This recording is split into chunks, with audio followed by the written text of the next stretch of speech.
can't believe someone so huge can move his feet so fast.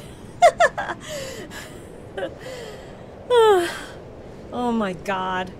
Paranoia Survivor Max is literally the hardest song in the game. Ha! You really are something else, you know that, Sam? And he was, but the way I'd said it must have felt good, because I saw him flash a grin as he rubbed the towel over his head and neck. He sniffed himself and then drew out a tube of... I leaned over to look.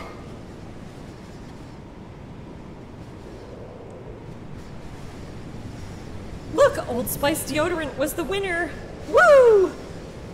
I momentarily entertained the notion of Old Spice using the turtles as his poster boys. One could probably imagine Michelangelo pulling off the commercials. Now look at me, look at your man! Now look at me, now look back at your man!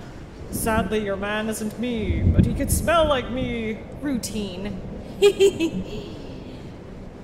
Hey, let me borrow that. What? Oh, no. Why? I stink too. Is your shower broken, clown?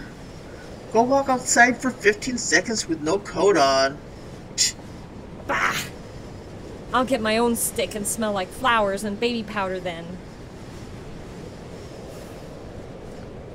Also, you really shouldn't dare me to take any form of shower. There could be hilarious unintended consequences. I was hoping that having an older adult in the house would stop you from making a joke like that. But thanks, Anna. Thanks for making it abundantly clear early on in our friendship that you literally have no filter at all, regardless of audience. Says the boy who was butt naked swimming through a sewer earlier today. Ow! God damn it, Wild! We've been over this. I have a completely internalized reproductive system. There is nothing to see in the first place, and I still affected discretion. What is wrong with you?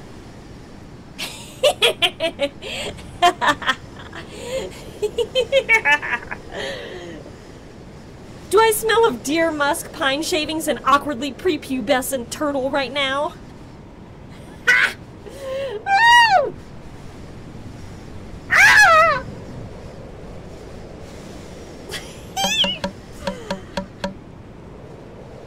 Aye! Ow, ow, ow, ow! Not the face! I give up! I give up!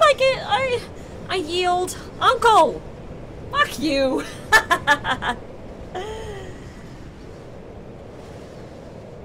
No swearing in the house. Either of you. And Anastasia, be nice to your guest. Yes, Dad. He knows I'm full of hot air. Sorry, sir. I had cursed too, and because the two of us had gotten incredibly loud just to be audible over the television, which we probably ought to turn down anyways. Although the storm was still really loud outside too. Hey! I know an idea for a game, but we have to be careful. If we ruin the upholstery, Dad will be cross. If it involves you throwing sharp objects at me, your foresight means any damage to upholstery will actually be your own fault, even if I were to deliberately intend on sabotaging you. You're good at this, Mr. Turtle. Wait, do you have a last name? I have a surname, but it goes first in the Japanese convention. Hamato.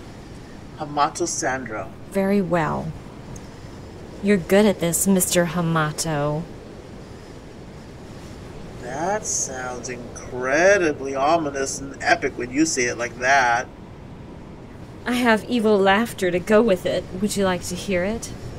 How many different laughters do you have, Wild? Most people have one or two at most. I've heard at least 7 from you. I'm something of a laughter connoisseur. I collect the best specimens I can find. Of course you do. Well, let's hear it.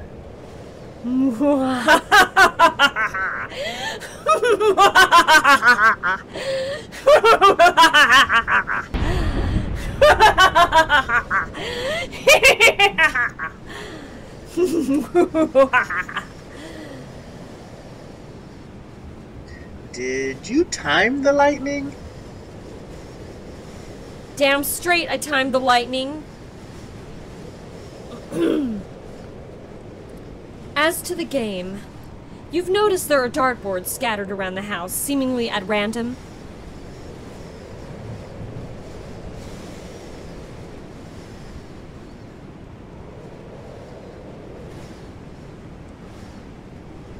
I watched live knife after live knife sail across the living room.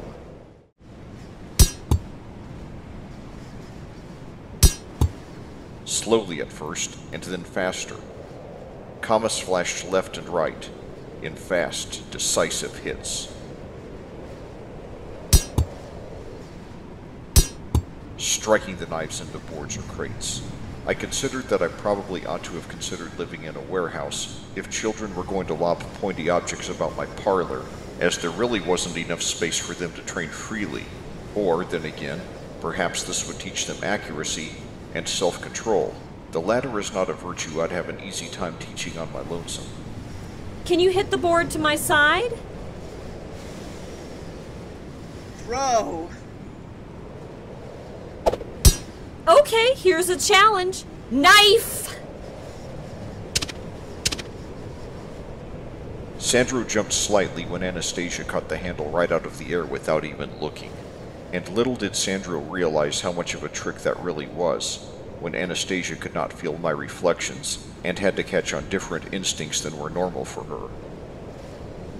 Hey, these are nice. When did we get these? A fancy kitchen goods store had a blowout sale about a week back.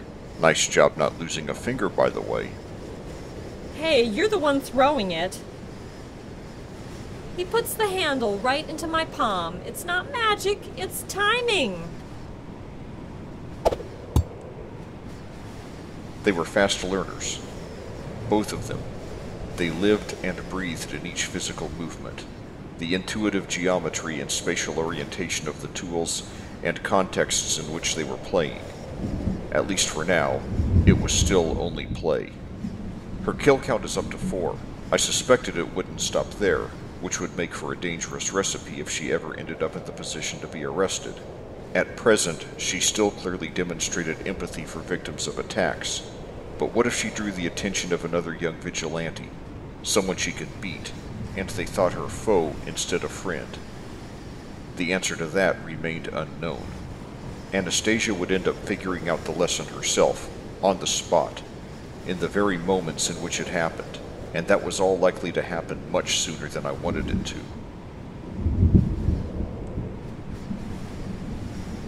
Or perhaps not.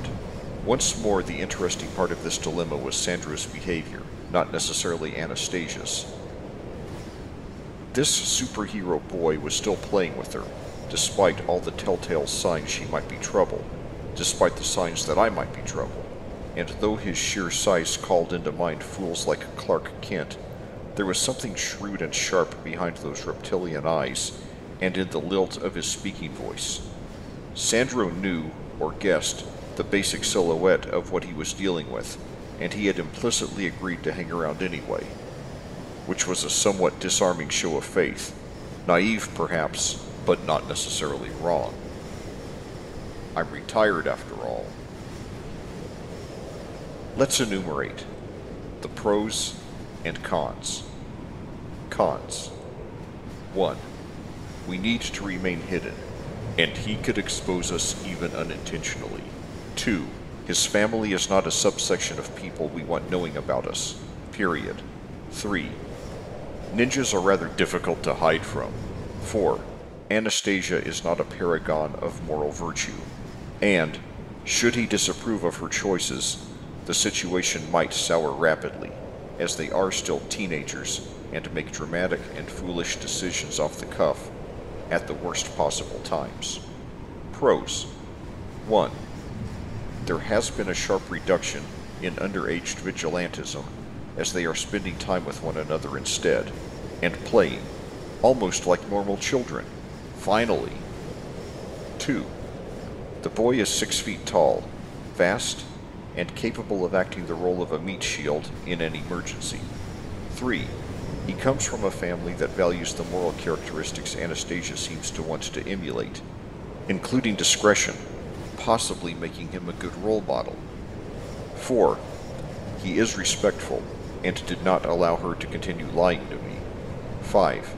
He is disarmingly adorable for a gigantic, insecure teenage reptile.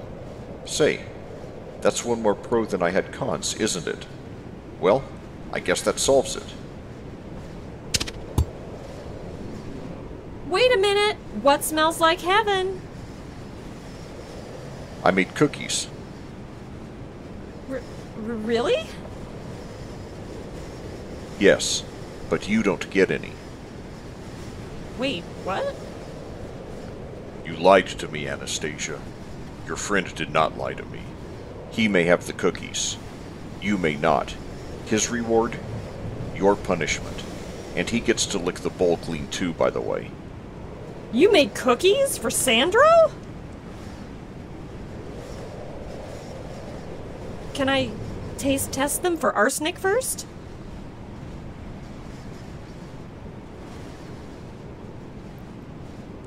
Ta-da! Hey, this recipe was getting better and better. No deal, Squirt. I'm eating them too. You can just sit over there, thinking about what you've done, salivating in vain, while we pig out on cookies. And batter. Which everyone knows is actually the best part of making cookies. But...